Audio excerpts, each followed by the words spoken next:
Ford insists the SUVs are perfectly safe to drive, and the complimentary service is not an official recall. The automaker says an internal investigation has not found carbon monoxide levels that exceed what people are exposed to every day. When it involves carbon monoxide issues, Ford has made it a point to separate Ford Explorers sold to consumers and Explorers sold to police and fire agencies. As it has in the past, Ford says carbon monoxide concerns in Explorer Police Interceptor SUVs are caused by unsealed holes and gaps from the installation of police equipment by third parties. That's something that doesn't apply to non-police models. All the work creating holes for wires and other equipment was performed after Ford sold the SUVs, causing Ford to deny any wrongdoing concerning carbon monoxide in the police vehicles.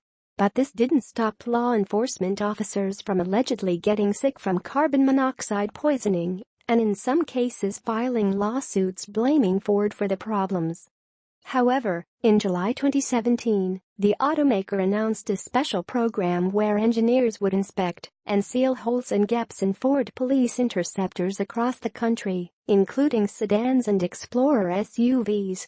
But the program didn't apply to consumer SUVs that were under a government investigation over concerns of exhaust fumes entering the vehicles.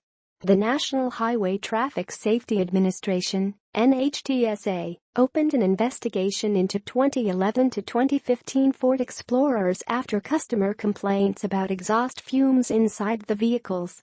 In addition, some customers were complaining of symptoms that matched effects of carbon monoxide exposure. NHTSA later upgraded and expanded the investigation to include additional model years and discovered 3 alleged crash incidents and 41 injuries.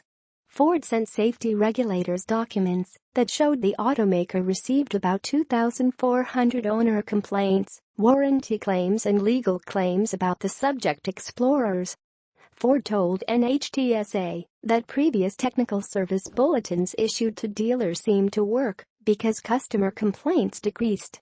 As for carbon monoxide levels, driving the SUVs with the throttles wide open still allegedly left the levels below Ford's internal standards. Ford says the repair program will apply to all non-police 2011 to 2017 Explorers regardless of warranty status and mileage, with dealers performing the service between November 1, 2017 and December 31, 2018. The repair procedures will involve replacing the liftgate drain valves, reprogramming the air conditioners and sealing the rear of the SUVs. Most of the Explorers, 1.3 million, are located in the U.S., but there are also 84,000 Explorers in Canada and about 24,000 in Mexico. Ford has created a dedicated hotline for Explorer owners who have questions, 888-260-5575. Please use reference number 17N03.